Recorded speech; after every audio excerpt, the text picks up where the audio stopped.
Hello everyone, कैसे हैं आप सब।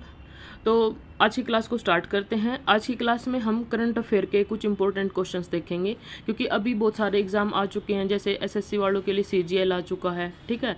अभी पीएससी भी आ रहा है, यूपीपीसीएस भी आएगा, सीईटी के एग्ज़ाम भी आ रहे हैं। तो करंट अफेयर के तो हम क्वेश्चन आंसर देखेंगे डायरेक्ट, ठीक है। तो इसमें आपको हेल्प मिलेगी, आपका रिवीजन भी होता रहेगा अगर आप कोई मैगजीन फॉलो कर रहे हैं तो। बाकी मैं मैगजीन से भी करा दूंगी जो इम्पोर्टेंट है। और अभी हम क्वेश्चन आंसर की सीरीज देख लेते हैं, ठीक है। तो चलिए, यहाँ पे फर्स्ट क्वेश्चन दिया हुआ है, प्रधानमंत्री नरेंद्र मोदी के द्वारा एशिया के सबसे बड़े गोवर्धन प्लांट का उद्घाटन कहाँ पर किया गया। देखिए, गोवर्धन प्लांट की बात की गई है, ठीक है।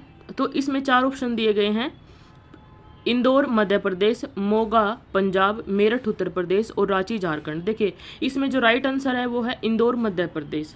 अगर आपसे पूछे कि गोवर्धन प्लांट का उद्घाटन कहाँ पर किया है तो इंदौर मध्य प्रदेश में, ठीक है। और किसने किया है? प्रधानमंत्री नरेंद्र मोदी ने, ठीक है। इसको आप बार बार रिवाइज कर लेना, बार बार देख लेना, आपको याद हो जाएंगे। ये मोस्ट इंपॉर्टेंट क्वेश्चन है जो बिल्कुल देखे जाएंगे, ठीक है।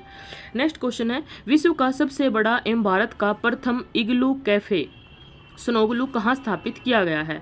तो देखिए, जो इग्लू हैं या स्नोग्लू हैं, इस टाइप के घर जो है ना बर्फ़ के एरिया में बनते हैं। और तो यहीं से आप अंदाज़ा लगा लो। वैसे देखो, बर्फीले एरिया तो ये ऑप्शन में सारे दे रखे हैं, बट इनमें ऑप्शन हो जाएगा गुलमर्ग, आंसर हो जाएगा, ठीक है। गुलमर्ग जम्मू कश्मीर का, ठीक है, गुलमर्ग में, ठीक है। अच्छा, नेक्स्ट क्वेश्चन देखिए, भारतीय भूवैज्ञानिक सर्वेक्षण के द्वारा भारत का पहला जियो पार्क कहाँ स्थापित किया गया है। ये मोस्ट इंपॉर्टेंट क्वेश्चन है।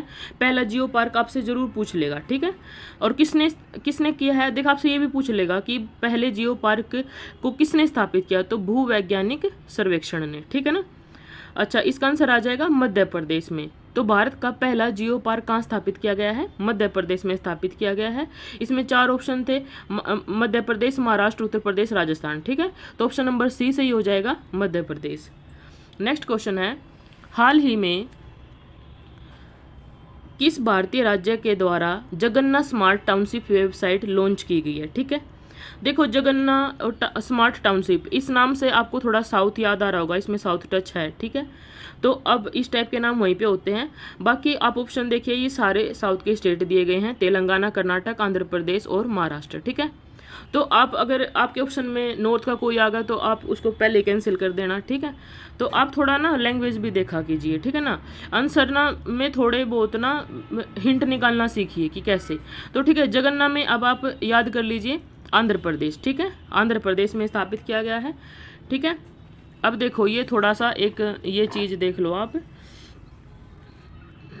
कोलकाता की दुर्गा पूजा यूनेस्को की अमूर्त सांस्कृतिक विरासत सूची में शामिल हुई है। देख लो आप, ये मतलब हमारी इतनी, ये यूनेस्को की विश्व विरासत सूची में शामिल होगी, इतनी फेमस पूजा है, ठीक है। आप जानते हैं ना कि कोलकाता में दुर्गा पूजा बहुत फेमस है, ठीक है। तो उसको अब यूनेस्को की जो सांस्कृतिक विरासत सूची में शामिल कर लिया गया है। जिनको नहीं पता यूनेस्को क्या है वो देख लो आप। यूनेस्को पेरिस फ्रांस में आयोजित 16वें सत्र 13 से 18 दिसंबर 2021 को हुआ था। उसमें कोलकाता दुर्गा की मानवता की अमूर्त सांस्कृतिक विरासत, अगर आपसे पूछे किस में शामिल है तो कल्चरल में, ठीक है ना, कल्चरल अमूर्त सांस्कृतिक विरासत सूची में शामिल किया है। अब यूनेस्को की इस सूची में भारत में शामिल अमूर्त सांस्कृतिक विरासतों की संख्या बढ़कर 14 हो गई है। देखिए, ये भी क्वेश्चन बनता है कि अब भारत में कितनी हो गई हैं, ठीक है। तो अब हो गई हैं भारत में 14 हो गई हैं, क्या, अमूर्त सांस्कृतिक विरासत, ठीक है। जो यूनेस्को है वो एक संस्था है, वो हमारे यहाँ पर जो भी विलुप्त हो रहे हैं या फिर जो मोस्ट इम्पोर्टेंट है, मतलब जो लगता है कि इनका संरक्षण किया जाना चाहिए, चाहे वो प्राणी हो, पौधे हो, ठीक है ना, या फिर कोई कल्चर हो या फिर कोई जाति हो, इस टाइप से एक संस्था है, ये उनको संरक्षित करती है, ठीक है। तो यहाँ पर सांस्कृतिक विरासत सूची की बात हो रही है, मतलब कल्चर की बात हो रही है, ठीक है। तो कल्चर में जो है ये हमारे भारत के कितने हो गए हैं? 14 हो गए हैं, ठीक है। और इसमें है मानवता की अमूर्त सांस्कृतिक विरासत सूची में, ठीक है। तो कौन से सत्र में हुआ है, ये भी क्वेश्चन बनता है पीसीएस वालों के लिए। तो ये 16वें सत्र में हुआ है, ठीक है, 16वें सत्र में हुआ है। उस टाइम पर कहाँ हो रहा था? 16वें सत्र पेरिस फ्रांस में हो रहा था, ठीक है। तो और जो एसएससी वाले हैं वो बस इतना याद रखो कि कोलकाता की दुर्गा पूजा यूनेस्को की अमूर्त सांस्कृतिक विरासत सूची में शामिल हो गई है, ठीक है। उनको डिटेल में जाने की जरूरत नहीं है। नेक्स्ट क्वेश्चन है, हाल ही में किस भारतीय ग्राम पंचायत को भारत का प्रथम सैनिटरी नैपकिन मुक्त गांव या पंचायत बनने का गौरव प्राप्त हुआ है, ठीक है। सैनिटरी नैपकिन मुक्त गांव या फिर पंचायत बनने का गौरव प्राप्त हुआ है। इसमें 4 ऑप्शन दिए गए हैं, कुबलंगी गांव कोचीन, शिवपुर इंदौर, हैदरपुर जगदीशपुर और फिर नेक्स्ट है पालहर महाराष्ट्र में। ठीक है, तो इसका आंसर हो जाएगा कुबलगी गांव कोचीन में। ठीक है, कुबलगी गांव कोचीन में। नेक्स्ट क्वेश्चन है 25 जनवरी 2022 को किस केंद्र शासित प्रदेश के प्रशासक या उपराज्यपाल ने न्यूनतम 91% के विदेशी निवेश के साथ विदेशी प्रत्यक्ष निवेश की नीति को मंजूरी दी है? मतलब 50% विदेशी निवेश आएगा वहाँ पर, FDI होगी। तो वो किसने दी है? जम्मू कश्मीर ने दी है। ठीक है, किसने दी है? जम्मू कश्मीर ने। जम्मू कश्मीर आंसर हो जाएगा इसका। अच्छा, नेक्स्ट क्वेश्चन काफ़ी इंपॉर्टेंट है ये। तुंगभद्रा आरती परियोजना किस राज्य के द्वारा प्रारंभ की गई है? तुंगभद्रा आरती परियोजना तो ये प्रारंभ की गई है कर्नाटक के द्वारा। ठीक है, किसके द्वारा? कर्नाटक के द्वारा। इसमें तमिलनाडु, तेलंगाना, महाराष्ट्र दिए गए हैं, लेकिन जो तुंगभद्रा आरती परियोजना है वो कर्नाटक के द्वारा स्थापित की गई है। ठीक, नेक्स्ट क्वेश्चन है हाल ही में किस मंत्रालय के द्वारा ओपन डाटा वीक आयोजित किया गया? ठीक है, ओपन डाटा वीक तो ये 4 मंत्रालय दिए गए हैं, विज्ञान और प्रौद्योगिकी मंत्रालय, शिक्षा मंत्रालय, स्वास्थ्य मंत्रालय, आवास और शहरी मामलों का मंत्रालय। ठीक है, इसका ऑप्शन नंबर डी सही हो जाएगा, आवास और शहरी मामलों का मंत्रालय। इसने ओपन डाटा वीक आयोजित किया है। ठीक है, आवास और शहरी मामलों के मंत्रालय। नेक्स्ट क्वेश्चन बहुत इंपॉर्टेंट है, ये देखिए आप। फरवरी 2022 में प्रधानमंत्री नरेंद्र मोदी के द्वारा हैदराबाद में स्टैच्यू ऑफ इक्वलिटी, देखिए हमारे यहाँ पर 3 स्टैच्यू हैं। ठीक है ना, स्टैच्यू ऑफ यूनिटी, ठीक है, स्टैच्यू ऑफ पीस राजस्थान में है। ठीक है, और स्टैच्यू ऑफ इक्वलिटी अब आया स्टैच्यू ऑफ इक्वलिटी। ठीक है, और मतलब बराबर के में, तो ये का अनावरण किया गया है। यह मूर्ति किस संत की है? ठीक है, तो ये मूर्ति है संत रामानुजाचार्य की। ठीक है, जो इक्वलिटी की बात करते हैं वो संत रामानुजाचार्य है। ठीक है, संत रामानुजाचार्य आंसर हो जाएगा इसका। ठीक है, अच्छा, तो स्टैच्यू ऑफ इक्वलिटी देखना बहुत मोस्ट इंपॉर्टेंट है, ये तीनों स्टैच्यू पूछे जाते हैं। ठीक है, आप ना याद कर लेना कौन सा कहाँ पर है और कौन से की जो मूर्ति है वो किसको रिप्रेजेंट करती है। ठीक है, तो यहाँ पर स्टैच्यू ऑफ इक्वलिटी की बात हुई है तो संत रामानुजाचार्य बिल्कुल रट लेना, इनमें से एक ना एक देखने को मिलता ही है। ये अभी रिसेंटली हुआ है तो हम इसके बारे में थोड़ा सा पढ़ लेते हैं। प्रधानमंत्री नरेंद्र मोदी ने 5 फरवरी 2022 को हैदराबाद तेलंगाना में संत रामानुजाचार्य की बैठी हुई मुद्रा में विशाल प्रतिमा का अनावरण किया है। ठीक है, और इस मूर्ति को स्टैच्यू ऑफ इक्वलिटी यानी कि समानता की मूर्ति का नाम दिया गया है। देखो ये आप मूर्ति देख लो, ये है संत रामानुजाचार्य की। ठीक है, इसका अभी 5 फरवरी 2022 को अनावरण हुआ है, बिल्कुल लेटेस्ट है ये।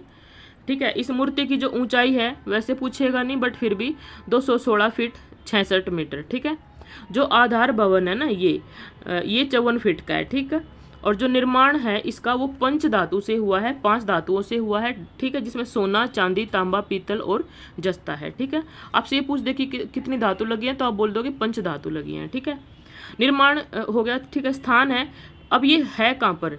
चिन्ना जीयर स्वामी ट्रस्ट। ठीक है, चिन्ना जीयर स्वामी ट्रस्ट, मंदिर क्षेत्र में 34 एकड़। इस मूर्ति के चारों ओर 108 दिव्य देशम लघु मंदिर बनाए गए हैं। देखो आपको अगर थोड़ा बहुत दिख रहे हो ना तो देखो ये छोटे छोटे से मंदिर दिख रहे हैं आपको, ये 108 छोटे छोटे से लघु मंदिर बनाए गए हैं। ठीक है, अच्छा जी, अब ये संत रामानुजाचार्य है कौन जिनके लिए मूर्ति स्थापित कर दी और जिनके स्टैचू ऑफ इक्वलिटी मतलब इक्वलिटी समानता का इतना प्रतीक माना जा रहा है? तो देखो इनका जन्म हुआ था 1017 ईस्वी में श्री पेरुम्बुदूर तमिलनाडु में हुआ था। ठीक है, इनकी मृत्यु हुई थी 1133 ईस्वी में श्रीरंगम में। ठीक है, संत रामानुजाचार्य 11वीं शताब्दी के वैष्णव संत, दार्शनिक एवं समाज सुधारक थे। कौन थे? वैष्णव संत थे। ठीक है, वैष्णव संत, दार्शनिक एवं समाज सुधारक थे। उन्होंने भारत पर भ्रमण करके समानता और सामाजिक न्याय का संदेश दिया था। देखिए, जब इन्होंने ये संदेश दिया इसीलिए इनको इक्वलिटी का प्रतीक माना गया है। इन्होंने विशिष्टता द्वैतवाद दर्शन का प्रतिपादन किया था। ठीक है, एक तो ये वैष्णव संत से संबंधित है। ठीक है, दूसरा ये विशिष्टता द्वैतवाद से संबंधित है। इनकी शिक्षाओं ने भक्ति आंदोलन को नई दिशा दी और त्यागराज, रामदास, अन्नामाचार्य, संत कबीर और मीराबाई आदि भक्ति मार्गियों को इन्होंने प्रेरित किया था। ठीक है, अब जो PCS वाले हैं अगर बहुत ही ज़्यादा डिटेल में जानने लगा कोई भी PCS तो वो आपसे हो सकता है उनके मन में आए तो ये आपसे ये पूछ सकते हैं इनकी रचनाएं क्या क्या है। इनकी रचनाएं हैं वेदांत सूत्र, ठीक है, गीता भाष्य, वेदार्थ समग्र, वेदासार और वेदांत आदि। देखो आपके लिए ट्रिक बताऊं, आप वेद से याद करना। देखो जितनी भी इनकी है ना, ज़्यादातर गीता भाषा को छोड़ के बाकी सारी वेद से स्टार्ट हो रही हैं, ठीक है। तो वेद जिस ऑप्शन में आए तो आप उनको याद कर लेना। देखिए छोटे छोटे ट्रिक हैं जो अपने माइंड में हमें बनानी होती हैं ताकि हमें याद रहे, भूले नहीं, ठीक है। वो सब आप अपने हिसाब से बनाइए, क्योंकि अगर आप दूसरों की ट्रिक याद करोगे ना तो फिर आप एक तो आप क्वेश्चन को याद कर रहे हो, फिर आप ट्रिक भी याद कर रहे हो, और अगर आप वो ट्रिक भूल गए तो आपको क्वेश्चन में भी कंफ्यूज होगा। या तो आप क्वेश्चन को ही डायरेक्ट याद कर लो, या फिर अपने हिसाब से अपने माइंड में अपने से रिलेट करके कुछ भी ट्रिक बनाया करो याद करने की, ठीक है। जो फैक्चुअल क्वेश्चन होते हैं उनकी बात करिए, कॉन्सेप्ट तो अपने आप ही उसकी तो हम अपने आप ही करा देंगे, ठीक है। चलो नेक्स्ट क्वेश्चन देखते हैं। देखिए एक क्वेश्चन बहुत फेवरेट रहता है किसी भी पीसीएस का या एसएससी का, कि जो अभी गणतंत्र दिवस या फिर स्वतंत्रता दिवस पर, हाँ सॉरी झांकी तो गणतंत्र दिवस पे ही निकलती है, जो गणतंत्र दिवस की परेड होती है 2022 में हुई, या फिर लेटेस्ट कोई भी डाटा हो, उसमें वो पूछता है कि कौन सी झांकी का पहला नंबर था, ठीक है। मतलब प्रथम स्थान किसने प्राप्त किया, कौन से राज्य की झांकी ने प्राप्त किया। तो ये फेवरेट क्वेश्चन होता है मोस्टली। तो इस बार जो 2022 की झांकी है ना, गणतंत्र दिवस परेड 2022 की, उसमें उत्तर प्रदेश की झांकी को प्रथम स्थान प्राप्त हुआ है, ठीक है। किसको, उत्तर प्रदेश की झांकी को। अब देखिए इसको क्यों हुआ है, देखिए आप ना, आपको दिख रहा होगा पहले से ही, मंदिर देख लो आप, ठीक है। तो अब ये देखिए, हाँ, गणतंत्र दिवस में परेड में उत्तर प्रदेश को झांकी को लगातार तीसरे वर्ष, अच्छा ये लगातार थर्ड टाइम फर्स्ट आई है भाई। और इस वर्ष उत्तर प्रदेश की झांकी का मुख्य विषय था, क्या विषय था, नव्य काशी विश्वनाथ धाम और एक जिला एक उत्पाद, ठीक है। यानी कि इस बार जो काशी विश्वनाथ धाम है उसकी झांकी निकाली गई थी और एक जिला एक उत्पाद की बात कही थी इन्होंने, ठीक है। तो आपसे पूछ लेगा कि उनका झांकी का मुख्य विषय क्या था, ये भी क्वेश्चन बनता है, ठीक है। उत्तर प्रदेश प्रथम झांकी आई है और उसका मुख्य विषय क्या था, ये आपसे पूछ देगा। तो आप बोलेंगे इस वर्ष उत्तर प्रदेश की झांकी का मुख्य विषय था नव्य काशी विश्वनाथ धाम और एक जिला एक उत्पाद, ठीक है। फिर देखिए, हाँ अब ये देखिए, यह झांकी उत्तर प्रदेश के सूचना एवं जनसंपर्क विभाग के द्वारा प्रस्तुत की गई थी। अब आपसे सेकंड और थर्ड आने वाले पोजीशन की भी बात कर लेंगे, वो भी पूछ सकते हैं। दूसरे नंबर पर आया है कर्नाटक, तीसरे नंबर पर आया है मेघालय, ठीक है। कर्नाटक ने किसकी झांकी निकाली है, पारंपरिक हस्तशिल्प का पालना, ठीक है। किसका निकाला है, पारंपरिक हस्तशिल्प का पालना। और तीसरा जो मेघालय है, उसने मेघालय राज्य गठन के 50 वर्ष महिलाओं के नेतृत्व में सहकारी समितियां एवं स्वयं सहायता समूह के ऊपर जाके निकाली है, ठीक है। तो देखिए जो इस बार गणतंत्र दिवस की परेड हुई है 2022 में, उसमें यूपी ने पहला स्थान प्राप्त किया है। और जो पहला स्थान प्राप्त किया है उसका मुख्य विषय क्या थे, नव्य काशी विश्वनाथ धाम और एक जिला एक उत्पाद, ठीक है। दूसरे नंबर पर आया है कर्नाटक, वो अपनी झांकी लेके आया था पारंपरिक हस्तशिल्प का पालना पर, ठीक है। और तीसरे नंबर पर आया था मेघालय, जो मेघालय राज्य के गठन को 50 साल पूरे हो चुके हैं, तो उसने महिलाओं के लिए कुछ किया, महिलाओं के नेतृत्व में सहकारी समितियां एवं स्वयं सहायता समूह के ऊपर के वो झांकी लेके आया था, ठीक है। और एक फैक्टर है कि यूपी लगातार तीसरी बार था ये प्रथम स्थान उसका प्राप्त हुआ था उसको, ठीक है। तो ये तीसरी बार था कि वो फर्स्ट नंबर पर आया है। माफ़ करना, मेरी तबीयत थोड़ी गड़बड़ चल रही थी कुछ दिनों से, तो थोड़ा सा हो सकता है आप लोगों को प्रॉब्लम हो, बट कोई नहीं, कर लेंगे हम। चलिए नेक्स्ट क्वेश्चन देखिए, हाल ही में किस मंत्रालय के द्वारा स्टार रेटिंग सिस्टम लॉन्च किया। देखिए स्टार रेटिंग सिस्टम किस मंत्रालय ने लॉन्च किया है, तो ये इसमें ऑप्शन दिए गए हैं, शिक्षा मंत्रालय, पर्यावरण एवं जलवायु परिवर्तन मंत्रालय, विज्ञान एवं प्रौद्योगिकी मंत्रालय और स्वास्थ्य मंत्रालय। तो ऑप्शन नंबर बी सही हो जाएगा, पर्यावरण एवं जलवायु परिवर्तन मंत्रालय, ठीक है। स्टार रेटिंग सिस्टम किसने लॉन्च किया है भाई, पर्यावरण एवं जलवायु परिवर्तन मंत्रालय ने लॉन्च किया है, ठीक है। याद रखना आप इसको, आप देख रहे हो ना, हर एक क्वेश्चन इंपॉर्टेंट है, आने के लायक है, ठीक है। हाल ही में किस राज्य के द्वारा one stop e vehicle website launch की गई है, ठीक है। वन स्टॉप ई व्हीकल, ठीक है, मतलब एक ही स्टॉप पे रुकेगी। तो ये इसमें ऑप्शन है दिल्ली सरकार, मध्य प्रदेश सरकार, उत्तर प्रदेश सरकार, हरियाणा सरकार। तो इसमें ऑप्शन नंबर ए सही हो जाएगा, दिल्ली सरकार, ठीक है। One stop e vehicle website launch कहाँ गई है, तो दिल्ली सरकार ने चालू की है, ठीक है। अच्छा नेक्स्ट क्वेश्चन देखो, हाल ही में केंद्र सरकार ने कर्नाटक के किस राज्य में प्लास्टिक पार्क स्थापित करने को मंजूरी दी है। ठीक है भाई, कर्नाटक के किस शहर में प्लास्टिक पार्क स्थापित करने को मंजूरी दी है? पहली बात तो आप ये याद रखना कि प्लास्टिक पार्क कौन से राज्य ने स्थापित किया? कर्नाटक ने, ठीक है। और कर्नाटक में भी कहाँ पर? ऑप्शन आ जाएगा मंगलुरु, मैसूर, बंगलुरु, विजयपुरा। तो इसमें आप याद रखेंगे मंगलुरु, ठीक है। मंगलुरु में प्लास्टिक पार्क, यानी कि पहले कर्नाटक के अंदर है मंगलुरु में प्लास्टिक पार्क स्थापित करने की मंजूरी दी है, ठीक है। किसने दी है? केंद्र सरकार ने दी है, ठीक है, ना कि राज्य सरकार ने। हाल ही में योग्यता मोबाइल फोन ऐप जिसके द्वारा लॉन्च किया गया, ठीक है, मतलब मोबाइल ऐप है ये, कौन सी? योग्यता। ये किसने लॉन्च की है? देखिए, पहला ऑप्शन है सामान्य सेवा केंद्र, दूसरा वित्त मंत्रालय, तीसरा स्वास्थ्य मंत्रालय और चौथा है शिक्षा मंत्रालय। तो इसमें ऑप्शन नंबर 1 सही हो जाएगा, सामान्य सेवा केंद्र। सामान्य सेवा केंद्र ने जो है योग्यता मोबाइल ऐप लागू की है, ठीक है, योग्यता मोबाइल ऐप लॉन्च की है। नेक्स्ट क्वेश्चन देखते हैं हम। हाल ही में भारत के किस शहर को यूनेस्को के द्वारा रचनात्मक शहरों की सूची में शामिल किया गया है? देखिए, मैंने आपको बताया था यूनेस्को कौन सी संस्था है, ठीक है ना, जो हमारी महत्वपूर्ण हिस्टोरिकल चीज़ें हैं, या फिर ऐसा लगता है यूनेस्को की ये चीज़ें विलुप्त होंगी, लेकिन ये हमारे समाज के लिए काफ़ी इंपॉर्टेंट थी। उसमें सिर्फ शहर या फिर सांस्कृतिक विरासत नहीं, उसमें हर चीज़ आती है, ठीक है। तो देखिए, पहले क्वेश्चन में मैंने बात की थी आपसे, जो थी सांस्कृतिक विरासत की बात की थी, ठीक है। उसमें मैंने आपको याद करो कोलकाता के दुर्गा पूजा की बात की थी, ठीक है, जो कि अमूर्त सांस्कृतिक धरोहर में शामिल हो गया है, ठीक है।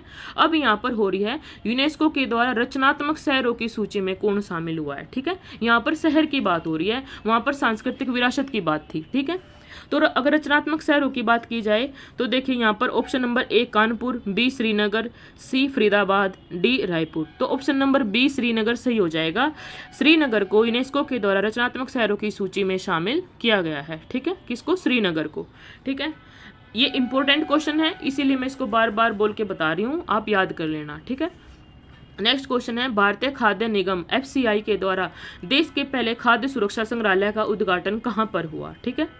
देखिए FCI ने देश के पहले खाद्य सुरक्षा संग्रहालय का उद्घाटन किया है, ठीक है।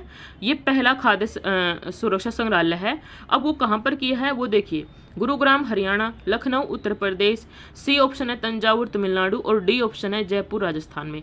तो ऑप्शन नंबर सी सही हो जाएगा, तंजावुर तमिलनाडु में FCI ने, ठीक है, पहला खाद्य सुरक्षा संग्रहालय का उद्घाटन किया है, ठीक है, याद कर लेना आप।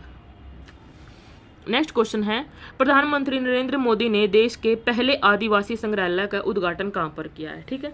देखिए, पहले तो FCI कर रहा था खाद्य सुरक्षा संग्रहालय, ठीक है, ये था तंजावुर तमिलनाडु में, और अब आ रही है आदिवासी संग्रहालय की बात की है, ठीक है। प्रधानमंत्री नरेंद्र मोदी ने उद्घाटन किया है किसका? आदिवासी संग्रहालय का। अब कहाँ पर किया है ये बात पढ़ते हैं। ऑप्शन नंबर ए है रांची झारखंड, बी दिया है पटना बिहार, बी दिया है रायपुर छत्तीसगढ़, सी दिया है पटना बिहार और डी दिया है सोनभद्र UP। तो इसका ऑप्शन नंबर ए सही हो जाएगा, रांची झारखंड। रांची झारखंड में प्रधानमंत्री नरेंद्र मोदी ने देश के पहले आदिवासी संग्रहालय का उद्घाटन किया है, ठीक है। जो PCS वाले हैं ना, अभी BPSC देने जा रहे हैं या फिर UP देंगे या फिर CGL वाले हैं, वो आप मान के चलना, यहाँ से क्वेश्चन जरूर फंसेंगे, ठीक है। हाल ही में काशी उत्सव का आयोजन कहाँ किया गया? देखिए, काशी उत्सव का आयोजन कहाँ किया गया है? हरिद्वार, रामेश्वरम, वाराणसी और उज्जैन, ठीक है। तो इसमें ऑप्शन नंबर सी आ जाएगा। देखिए, काशी हाँ है कहाँ भाई? वाराणसी में है ना, तो सीधी दिखती सी बात है। काशी उत्सव कहाँ आयोजित किया गया है? वाराणसी में आयोजित किया गया है, ठीक है, वाराणसी में। नेक्स्ट क्वेश्चन है, वर्तमान में भारत का सबसे लंबा एक्सप्रेसवे कौन सा है? Agra expressway, option number A, B है यमुना एक्सप्रेसवे, ठीक है, सी है पूर्वांचल एक्सप्रेसवे, डी है मुंबई पुणे एक्सप्रेसवे। तो इसमें ऑप्शन नंबर सी सही हो जाएगा, पूर्वांचल एक्सप्रेसवे, ठीक है। सबसे लंबा एक्सप्रेसवे कौन सा है? पूर्वांचल एक्सप्रेसवे। नेक्स्ट क्वेश्चन आ जाएगा, पूर्वांचल एक्सप्रेसवे में 341 किलोमीटर के किस स्थान पर 3.2 किलोमीटर लंबी हवाई पट्टी का निर्माण किया गया है? देखिए, अभी हमने पढ़ा सबसे लंबा एक्सप्रेसवे कौन सा है? पूर्वांचल एक्सप्रेसवे, ठीक है। अब पूर्वांचल एक्सप्रेसवे के किस स्थान पर 3.2 किलोमीटर लंबी हवाई पट्टी का निर्माण किया गया है? उसमें ऑप्शन नंबर ए दिया है सुल्तानपुर, बी दिया है अंबेडकर नगर, सी दिया है अयोध्या और डी दिया है अमेठी। तो इसमें ऑप्शन नंबर ए सही हो जाएगा, सुल्तानपुर। सुल्तानपुर में 3.2 किलोमीटर लंबी हवाई पट्टी का निर्माण किया गया है, ठीक है। नेक्स्ट क्वेश्चन देख लीजिए, मनोहरी गोल्ड टी मनोहरी गोल्ड टी, टी की बात हो रही है भाई, तो टी से आपको याद आ जाना चाहिए असम, सीधा सा दिखती बात है, याद आ जाना चाहिए। देखिए कुछ चीज़ों को ना लिंक करके ऐसे ही भी टिक कर सकते हैं आप, ठीक है ना, अगर आपको थोड़ा बहुत आइडिया हो, ये आप पढ़ेंगे तो हो जाएगा। देखिए मनोहरी गोल्ड टी का संबंध भारत के किस राज्य से है? पश्चिमी बंगाल से, असम से, कर्नाटक से, महाराष्ट्र से। ऑप्शन नंबर बी से ही हो जाएगा। असम ही तो चाय के लिए फेमस है ना भाई, तो मनोहरी गोल्ड टी भी किससे संबंधित है? असम राज्य से संबंधित है। नेक्स्ट क्वेश्चन बहुत इंपॉर्टेंट है पीसीएस वालों के लिए भी और एसएससी वालों के लिए भी, मोस्ट इंपॉर्टेंट क्वेश्चन है ये। क्वेश्चन है, हाल ही में किस रेलवे स्टेशन का नाम परिवर्तित करके रानी कमलावती रेलवे स्टेशन कर दिया गया है? ठीक है, बहुत इंपॉर्टेंट क्वेश्चन है, आपको एक ना एक एग्जाम में देखने को मिल ही जाएगा ये। देखिए किस स्टेशन का नाम परिवर्तित करके रानी कमलावती रेलवे स्टेशन कर दिया गया है? इसमें ऑप्शन नंबर ए है मुगल सराय उत्तर प्रदेश, बी है हबीबगंज रेलवे स्टेशन मध्य प्रदेश, सी है सिवान रेलवे स्टेशन बिहार, और डी है औरंगाबाद रेलवे स्टेशन महाराष्ट्र। इसमें ऑप्शन नंबर बी सही हो जाएगा, हबीबगंज रेलवे स्टेशन मध्य प्रदेश। ठीक है, जो हबीबगंज रेलवे स्टेशन मध्य प्रदेश है उसका नाम चेंज करके रानी कमलावती रेलवे स्टेशन कर दिया गया है। ठीक है, याद कर लेना, इसको रट लेना बिल्कुल, ये जरूर देखने को मिलेगा आपको। नेक्स्ट क्वेश्चन है, हाल ही में आयोजित टेली लॉ ऑन व्हील अभियान किस विभाग से संबंधित है? ठीक है, देखिए पहले आप ये देखिए, टेली ऑन लॉ यानी कि कानून की बात हो रही है। ठीक है, टेली लॉ ऑन व्हील अभियान, व्हील्स अभियान मतलब जो कानून है वो व्हील्स पर चलेगा। ठीक है ना, तो आता जाता रहेगा, तो ये अभियान, तो लॉ की बात तो देखिए न्याय में ही होगी। ठीक है, इससे आप अंदाजा लगा सकते हैं। बाकी आप देखिए ऑप्शन नंबर ए है केंद्रीय न्याय विभाग, बी है शिक्षा विभाग, सी है स्वास्थ्य विभाग, और डी है टूरिज्म विभाग। तो सीधी दिखती सी बात है, इसमें यहाँ पर केंद्रीय न्याय विभाग आंसर हो जाएगा। ठीक है, अच्छा नेक्स्ट क्वेश्चन देखो, प्रधानमंत्री नरेंद्र मोदी के द्वारा आदि शंकराचार्य की प्रतिमा का अनावरण किस धर्मस्थल में किया गया है? ठीक है, किनकी आदि शंकराचार्य की प्रतिमा का अनावरण किया गया है भाई? ठीक है, ऑप्शन नंबर ए है काशी विश्वनाथ, बी है बद्रीनाथ, सी है केदारनाथ, और डी है रामेश्वरम। ठीक है, इसमें ऑप्शन नंबर सी सही हो जाएगा, केदारनाथ। आदि शंकराचार्य की प्रतिमा का अनावरण किस धर्मस्थल में किया गया है? केदारनाथ पर किया गया है। ठीक है, केदारनाथ पर किया गया है। अच्छा नेक्स्ट क्वेश्चन देखो, हाल ही में कार्मिक मंत्रालय के द्वारा लॉन्च की गई अद्वितीय चेहरा पहचान तकनीक। ठीक है, देखिए चेहरा पहचान तकनीक है ये, अद्वितीय है, किससे संबंधित है? पेंशन भोगियों से, छात्रों से, मजदूरों से, शिक्षकों से। ठीक है, तो देखिए चेहरा पहचानने की बात हो रही है, क्योंकि हमारा जो फेस है वो बचपन में कुछ और होता है, ठीक है ना, यंग एज में कुछ और होता है, बुढ़ापे तक बहुत सारे लोगों की तो शक्ल ही चेंज हो जाती है, पहचान में नहीं आती। तो अब इनको पेंशन देनी है तो ये फेस तो पहचानेंगे ना भाई, पता चला कि कोई बूढ़ा मर चुका है और उसके नाम पे किसी दूसरे बूढ़े को पेंशन दिला रहे हैं। तो अद्वितीय चेहरा पहचान तकनीक किससे संबंधित है? पेंशन भोगियों से संबंधित है। ठीक है, नेक्स्ट क्वेश्चन देखो, भारत सरकार के द्वारा प्रारंभ की गई, देखिए मैंने ऐसे ही आपको एग्जांपल दिया है कि आपके माइंड में सेट हो जाए। ठीक है, ऐसा लॉजिक सरकार का है या नहीं ये मुझे नहीं पता। अच्छा नेक्स्ट क्वेश्चन देखो, भारत सरकार के द्वारा प्रारंभ की गई श्रेष्ठ योजना किससे संबंधित है? ठीक है, जो श्रेष्ठ योजना की बात की गई है, श्रेष्ठ योजना किससे संबंधित है? तो देखिए ऑप्शन नंबर ए पिछड़ा वर्ग से, बी अल्पसंख्यक समुदाय से, सी अनुसूचित जाति से, और डी हो जाएगा अनुसूचित जनजाति से। तो इसमें ऑप्शन नंबर सी सही हो जाएगा, अनुसूचित जाति से यानी कि एससी से। ठीक है, श्रेष्ठ योजना किससे संबंधित है? शेड्यूल कास्ट अनुसूचित जाति से। ठीक है, याद कर लेना इसको भी। अच्छा नेक्स्ट क्वेश्चन देखो, हाँ, भारत का कौन सा प्रदेश पूर्ण कोविड-19 टीकाकरण करवाने वाला प्रथम राज्य बन गया है?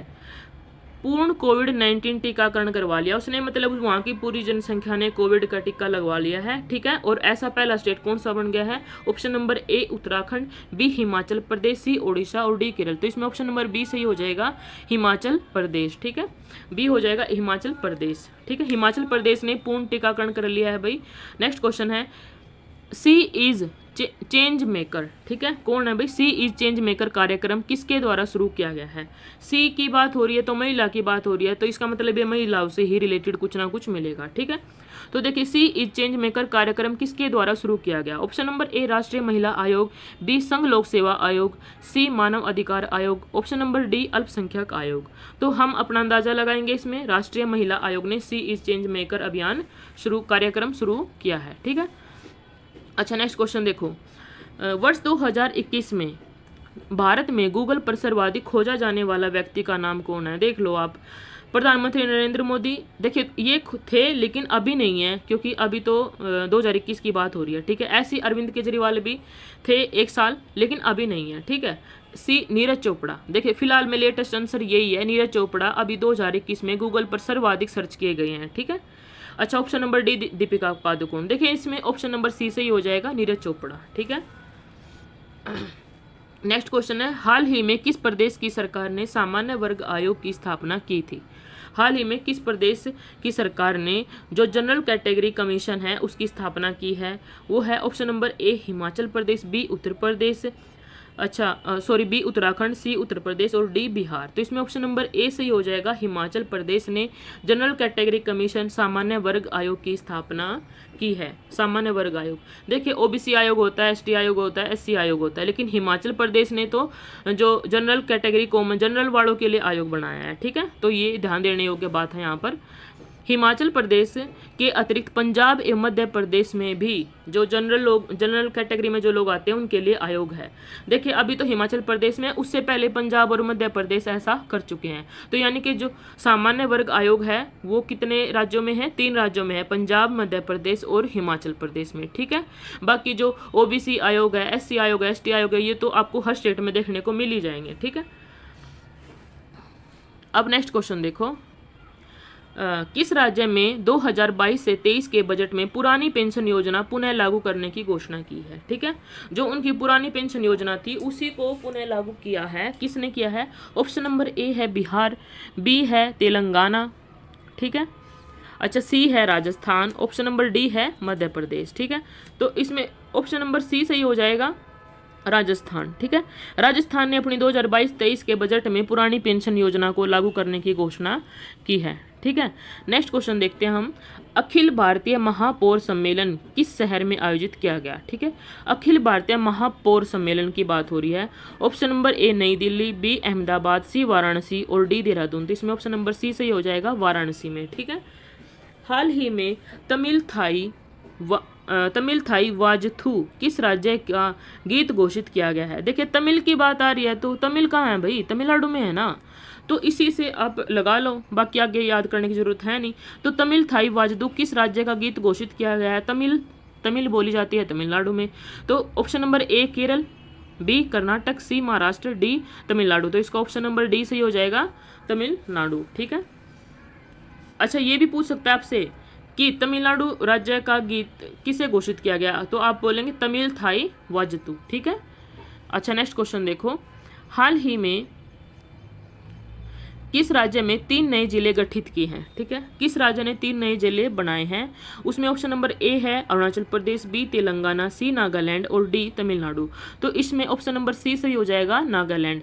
नागालैंड ने क्या किया? 3 नए जिले बनाए हैं, ठीक है। नागालैंड के जो नवगठित जिले हैं वो कौन से हैं? तसेमिनु, ठीक है, न्यूलैंड और चुमुकेदिमा, ठीक है। आप याद कर लेना, ये तो पढ़ने में बड़े डिफिकल्ट से हैं, बट कोई नहीं, हमें एग्जाम तो देना है तो हमें याद करना ही होगा। पीसीएस वालों को याद करने की ज़रूरत है, बाकी नागालैंड से भी काम चल जाएगा, ठीक है। एसएससी वाले टेंशन मत लो। हाल ही में किस राज्य के द्वारा पुलिस विभाग में ट्रांसजेंडर समुदाय के लिए आरक्षण की घोषणा की गई? देखिए भाई ये बहुत अच्छा हुआ, जो ट्रांसजेंडर लोग हैं उनके लिए भी आरक्षण की घोषणा की है। किसने की है? A option number A Assam, B Haryana, C Karnataka, D Kerala. तो अभी ऑप्शन नंबर सी से ही हो जाएगा, कर्नाटक। कर्नाटक ने ट्रांसजेंडर के लोगों के लिए भी आरक्षण की घोषणा की है, ठीक है। अच्छा नेक्स्ट देखिए, ये कुछ जो इम्पोर्टेंट पदाधिकारी हैं उनके बारे में हम रिवीजन कर लेते हैं, बाकी आप सबको पता ही है, ठीक है। तो देखिए अभी हमारे भारत की सरकार व संसद के बारे में बात करते हैं, ठीक है। तो अभी हमारे राष्ट्रपति कौन है? तो राष्ट्रपति हैं रामनाथ कोविंद, ठीक है। उपराष्ट्रपति कौन है? एम वेंकैया नायडू, ठीक है। अच्छा जी, प्रधानमंत्री कौन है? श्री दामोदर दास मोदी। देखिए आप नरेंद्र दामोदर दास मोदी, ठीक है। नरेंद्र मोदी तो आपको पता ही है, तो नरेंद्र दामोदर दास मोदी, ठीक है, मोदी, सॉरी। आज ना जीभ थोड़ी स्लिप हो रही है, पता नहीं कुछ का कुछ बोलने जा रही हूँ मैं, बट सॉरी मेरी तबीयत थोड़ी ख़राब है कई दिनों से। तो नेक्स्ट देखो, राज्यसभा की बात करते हैं। सभापति कौन है, राज्यसभा के सभापति कौन है, एम वेंकैया नायडू जी। देखिए जो हमारे उपराष्ट्रपति होते हैं ना, वही जो हमारे राज्यसभा के सभापति हैं वही उपराष्ट्रपति बनते हैं। ठीक है, पॉलिटी में मैंने आपको या तो बताया होगा या फिर आगे जाके बताऊंगी। ठीक है, जो उपसभापति कौन है वो है हरिवंश नारायण सिंह। राज्यसभा के उपसभापति देख लो भाई, हरिवंश नारायण सिंह है। ठीक है, ये आपसे पूछ लेते हैं, इनको हम इतना इजी वे में लेके चलते हैं, मुझे तो पता है, मुझे पता है। और पता है जब यहीं से क्वेश्चन आता है तो हम उलझ जाते हैं। अब राष्ट्रपति और प्रधानमंत्री तो पूछेगा नहीं ना, वो हमसे थोड़ा बहुत इधर हटके पूछेगा। अच्छा, महासचिव कौन है राज्यसभा के, पीसी मोदी। देखिए ये भी पीसी मोदी हैं। और नेता सदन पीयूष गोयल हैं। ठीक है, पीयूष गोयल। और नेता प्रतिपक्ष कौन है, मल्लिकार्जुन खड़गे। मल्लिकार्जुन खड़गे ये नेता प्रतिपक्ष है, विपक्ष के नेता हैं। ठीक है, अच्छा अब नेक्स्ट लोकसभा की बात कर लेते हैं। लोकसभा के अध्यक्ष कौन है, ये इंपॉर्टेंट है, ये पूछा जाता है।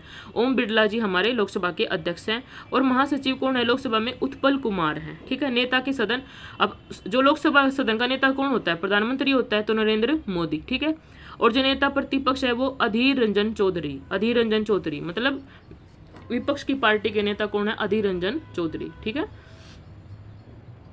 नेक्स्ट क्वेश्चन देखिए, जो न्यायिक पदाधिकारी हैं उनकी बात कर लेते हैं। मुख्य न्यायाधीश सर्वोच्च न्यायालय, सुप्रीम कोर्ट के चीफ जस्टिस की बात हो रही है। अभी कौन बने हैं, मुख्य न्यायाधीश सर्वोच्च न्यायालय यानी कि सुप्रीम कोर्ट के चीफ जस्टिस कौन है, एन.वी. रमणा। एन.वी. रमणा। ठीक है, एन.वी. रमणा ये अभी नए हैं। अच्छा, जो अटॉर्नी जनरल है वहाँ के महान्यायवादी है वो है के वेणुगोपाल। ठीक है, देखिए जो महान्यायवादी है वो है के वेणुगोपाल। और जो अभी सुप्रीम कोर्ट के लेटेस्ट मुख्य न्यायाधीश हैं वो है एम.वी. रमणा। ठीक है, अच्छा महान्यायभिकर्ता यानी कि सोलिसिटर जनरल कौन है, तुषार मेहता। ठीक है, और अतिरिक्त महाभिकर्ता ये इतना नहीं पूछा जाता, मेनली जो इम्पोर्टेंट है वो तो सुप्रीम कोर्ट के चीफ जस्टिस हैं। ठीक है, अटॉर्नी जनरल हैं। ठीक है, ये कभी कभी पूछेगा आपसे, इतना ज़्यादा नहीं पूछेगा। अतिरिक्त महान्यायवादी है एम.जी. दीवान। ठीक है, M G. Diwan. Okay then next question, next देखते हैं। अब सैन्य प्रमुख की बात हो रही है। ठीक है, सैन्य प्रमुख भी आजकल खूब पूछने लगा है वनडे एग्जाम्स में। देखिए जो अध्यक्ष हैं वो चीफ ऑफ कमेटी के अध्यक्ष कौन है, जनरल मनोज मुकुंद नरवणे। ठीक है, जनरल मनोज मुकुंद नरवणे कौन है, चीफ ऑफ कमेटी के अध्यक्ष है। थल सेना के प्रमुख कौन है, जनरल मनोज मुकुंद नरवणे। देखिए जो यही है कौन है, जनरल मनोज मुकुंद नरवणे, यही थल सेना के प्रमुख हैं और यही चीफ ऑफ कमेटी के अध्यक्ष भी हैं। ठीक है, अभी वायु सेना के प्रमुख कौन है, एयर चीफ मार्शल विवेक राम चौधरी। ठीक है, एयर चीफ मार्शल विवेक राम चौधरी। और नौ सेना के प्रमुख कौन है, admiral R Hari Kumar. Admiral R Hari Kumar. ठीक है, एडमिरल आर हरि कुमार। तो देखिए महानिदेशक सीमा सुरक्षा बल, ठीक है ना, बीएसएफ के महानिदेशक कौन है, पंकज कुमार सिंह। आपसे पूछ सकता है बीएसएफ में महानिदेशक कौन है, पंकज कुमार सिंह है। ठीक है, अच्छा सीआरपीएफ के कौन है महानिदेशक, सीआरपीएफ मतलब केंद्रीय रिजर्व पुलिस बल, महानिदेशक केंद्रीय रिजर्व पुलिस बल, इसके हैं कुलदीप सिंह। ठीक है, कुलदीप सिंह। अच्छा आईटीबीपी के कौन है भाई, महानिदेशक भारत तिब्बत सीमा पुलिस के संजय अरोड़ा हैं। ठीक है, और महानिदेशक केंद्रीय औद्योगिक सुरक्षा बल सीआईएसएफ के सील वर्धन सिंह। ठीक है, देखिए जो सीआईएसएफ के महानिदेशक हैं वो है सील वर्धन सिंह, आईटीबीपी के हैं संजय अरोड़ा, सीआरपीएफ के हैं कुलदीप सिंह। ठीक है, और जो बीएसएफ के हैं वो है पंकज कुमार सिंह। ठीक है ना, अच्छा जो वो बताए थे मैंने आपको एडमिरल वगैरह, ये देखो नौसेना के प्रमुख है एडमिरल आर हरि कुमार, वायु सेना के प्रमुख है एयर चीफ मार्शल विवेक राम चौधरी, थल सेना के प्रमुख है जनरल मनोज कुमार नरवणे, अध्यक्ष चीफ ऑफ कमेटी भी जनरल मनोज कुमार नरवणे। ठीक है, ये आप याद कर लेना और रिवाइज कर लेना, बार बार इनसे क्वेश्चन आता ही आता है। ठीक है, अच्छा अभी हम कुछ और अन्य प्रमुख अधिकारियों की बात कर लेते हैं। ठीक है, जो पूछे भी जा सकते हैं और नहीं भी। मुख्य सूचना आयुक्त कौन है अभी, सीआईसी। ठीक है ना, मुख्य सूचना आयुक्त कौन है, यशवर्धन सिन्हा। ये आपसे पूछा जा सकता है, मुख्य सूचना आयुक्त का नाम क्या है, यशवर्धन सिन्हा। ठीक है, और मुख्य निर्वाचन आयुक्त, ये तो जरूर पूछा जाएगा, ये पूछा ही जाता है, मोस्ट इंपॉर्टेंट क्वेश्चन है, मुख्य निर्वाचन आयुक्त। ठीक है ना, chief election commission election commission के चीफ कौन है भाई, मुख्य निर्वाचन आयुक्त कौन है, सुशील चंद्रा। ठीक है। सुशील चंद्रा, कौन है? सुशील चंद्रा, रट लो बिल्कुल, ठीक है ना। और मुख्य सूचना आयुक्त है यशवर्धन सिन्हा, मुख्य निर्वाचन आयुक्त हैं सुशील चंद्रा, मुख्य सतर्कता आयुक्त कौन है? सीवीसी के अध्यक्ष कौन है भाई? सुरेश एन पटेल, ठीक है, सुरेश एन पटेल, ठीक है। अब कैग की बात कर लेते हैं। नियंत्रक महालेखा परीक्षक के कौन है? गिरीश चंद्र मुर्मू, ठीक है। कैग के कौन है? गिरीश चंद्र मुर्मू, ठीक है। सीवीसी के सुरेश एन पटेल हैं और सीईसी मुख्य निर्वाचन आयुक्त सुशील चंद्रा हैं और सीआईसी के यशवर्धन सिन्हा हैं, ठीक है। अच्छा, अब सीबीआई की ओर देख लेते हैं। सीबीआई का भी पूछा जाता है हमारे से, हाँ यहाँ ठीक है। देखिए निदेशक केंद्रीय जांच ब्यूरो सीबीआई के कौन है? सुबोध कुमार जायसवाल, ठीक है। सीबीआई के कौन है? सुबोध कुमार जायसवाल, ठीक है। अच्छा, आईबी के देख लो, इंटेलिजेंस ब्यूरो के अरविंद कुमार हैं, ठीक है। अच्छा, रो के कौन है? निदेशक रिसर्च एंड एनालिसिस विंग के कौन है? सामंत गोयल है, ठीक है। कैबिनेट सचिव कौन है? राजीव गौबा और विदेश सचिव कौन है? हर्षवर्धन श्रृंगला, ठीक है।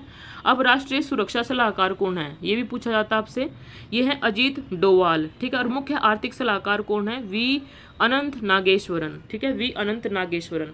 ये आप याद कर लेना, एक बार और रिवीजन कर लेते हैं इनका, ठीक है, तो और अच्छे से याद हो जाएगा। मुख्य सूचना आयुक्त सीआईसी के अध्यक्ष कौन है? यशवर्धन सिन्हा हैं। मुख्य निर्वाचन आयुक्त सीईसी के अध्यक्ष हैं सुशील चंद्रा। मुख्य सतर्कता आयुक्त सीवीसी के अध्यक्ष हैं सुरेश एन पटेल। नियंत्रक महालेखा परीक्षक कैग के अध्यक्ष हैं गिरीश चंद्र मुर्मू, ठीक है। केंद्रीय निदेशक केंद्रीय जांच ब्यूरो सीबीआई के अध्यक्ष हैं सुबोध कुमार जायसवाल। अच्छा, निदेशक इंटेलिजेंस ब्यूरो के अरविंद कुमार हैं, ठीक है, अरविंद कुमार हैं, ओके। और निदेशक रिसर्च एंड एनालिसिस विंग के रो के अध्यक्ष कौन है? सामंत गोयल हैं, ठीक है। कैबिनेट सचिव हैं राजीव गौबा, विदेश सचिव हैं हर्षवर्धन श्रृंगला, राष्ट्रीय सुरक्षा सलाहकार अजीत डोवाल और मुख्य आर्थिक सलाहकार वी अनंत नागेश्वरन, ठीक है। बाकी आप इसको देखना पॉज करके वीडियो को, फिर अच्छे से बिल्कुल रट लो इनको, ठीक है ना, लिख लिख के याद कर लो बिल्कुल, ठीक है। अच्छा, अब एक प्रोजेक्ट की बात बहुत हो रही है आजकल, बहुत इंपॉर्टेंट प्रोजेक्ट है ये, और मैंने शायद आपको जो पॉलिटी पढ़ा रही थी मैंने आपको कुछ बताया भी था इसके बारे में। सेंट्रल विस्टा प्रोजेक्ट, ठीक है, सेंट्रल विस्टा प्रोजेक्ट बहुत ही मोस्ट इम्पोर्टेंट प्रोजेक्ट है ये हमारे देश का। ये क्या है? राष्ट्रपति भवन रायसीन हिल्स से इंडिया गेट तक राजपथ के दोनों ओर स्थित केंद्रीय प्रशासनिक क्षेत्र के पुनर्विकास की परियोजना है, ठीक है। कहाँ से? देखिए, जो रायसीन हिल है ना, वहाँ पर राष्ट्रपति भवन से लेकर के इंडिया गेट तक, ठीक है, कहाँ से कहाँ तक? राष्ट्रपति भवन से लेकर के इंडिया गेट तक जो राजपथ है उसके दोनों ओर जितने भी प्रशासनिक निवास हैं या कुछ भी है, उन सब का पुनर्विकास किया जाएगा, यही ये परियोजना है, ठीक है। इस परियोजना में एक नई आवश्यकताओं के अनुरूप एक नया संसद भवन बनेगा, ठीक है, एक केंद्रीय सचिवालय बनेगा, प्रधानमंत्री उपराष्ट्रपति के नए आवास बनेंगे, ठीक है। ये सारे प्रशासनिक भवन हैं इस प्रोजेक्ट के तहत बनाए जाएंगे, ठीक है। अब नया संसद भवन, इसके बारे में कुछ बात कर लेते हैं हम, ठीक है। देखिए, इसका कुल क्षेत्रफल होगा 6,54,000 वर्ग किलोमीटर, ठीक है। जो नए संसद भवन का एरिया कितना होगा? 6,54,000 वर्ग किलोमीटर होगा और ये 3 कोण आकार में होगा, ठीक है, त्रिकोणीय आकार में होगा। और नए लोकसभा में जो लोकसभा की क्षमता कितनी होगी, मतलब कितने लोकसभा के सदस्य बैठ सकते हैं, ठीक है, तो उसमें 888 सदस्य को बिठाने की क्षमता होगी, ठीक है। लोकसभा के 888 और राज्यसभा के 384, ठीक है। राज्यसभा के 384 सदस्य, लोकसभा के 888 सदस्यों को ये बिठा सकता है। अन्य संरचनाएं, संविधान हॉल बनेगा, सांसदों के लिए लाउंज बनेगा, एक पुस्तकालय बनेगा, विभिन्न समितियों के कमरे बनेंगे, भोजन क्षेत्र आदि ये सब इसमें बनेंगे, ठीक है। अच्छा, इसकी लागत कितनी आएगी, ये तो बात होती है। देखिए, 970 करोड़ रुपए इसकी लागत आएगी, आपसे पूछ सकता है। अच्छा, ये प्रोजेक्ट दिया किसको है भाई? सरकार ने तो टाटा प्रोजेक्ट लिमिटेड कंपनी को दिया है। किसको? ये आपसे पूछ सकता है। एक तो आपसे पूछेगा कि इसमें लागत कितनी आ रही है, तो आप बोलोगे 970 करोड़ रुपए लागत आ रही है, ठीक है। फिर ये प्रोजेक्ट किस कंपनी को दिया गया है? तो टाटा प्रोजेक्ट्स लिमिटेड कंपनी को ये दिया गया है, ठीक है। अच्छा, अब मैंने बोला था ना 3 कोण आकार में होगा, अब आप देख लो, ये नए संसद भवन का एक वो है तस्वीर, आप इसको देखिए 3 कोण आकार में है, ठीक है ना। अच्छा, मैंने आपको बताया 888 सदस्य लोकसभा के बैठ सकते हैं, 384 सदस्य राज्यसभा के बैठ सकते हैं, 6,54,000 वर्ग किलोमीटर इसका एरिया होगा, ठीक है। और इसमें राष्ट्रपति भवन से लेकर के इंडिया गेट तक राजपथ के दोनों और जितने भी प्रशासनिक भवन हैं या फिर आवास हैं वो सब दोबारा बनाए जाएंगे, ठीक है। इस प्रोजेक्ट का नाम है central Vista project. Tata projects limited company इसको अमल में ला रही है, ठीक है ना, इस पर काम कर रही है, ठीक है। तो चलिए आज के लिए इतना करंट बहुत है, आज इसको आप अच्छे से याद करिए, रिवाइज करिए। नेक्स्ट वीडियो बनाऊंगी मैं क्वेश्चन आंसर ही लेके आऊंगी, ठीक है। इसके अलावा मैं आपको वैसे जीएस के भी लेके आ रही हूँ, ठीक है ना, क्वेश्चन आंसर की सीरीज। तो चूंकि अभी एग्जाम्स आ चुके हैं सर पे, तो मुझे लगता है बच्चे ना ज़्यादा क्वेश्चन आंसर्स देखना प्रेफर कर रहे हैं, ठीक है। तो आप याद करिए इनको और एग्ज़ाम दीजिए अपने। Okay then. और अगर आप कुछ और पढ़ना चाहते हैं तो आप कमेंट में बता सकते हैं, ठीक है। तो good luck, good study, thank you so much.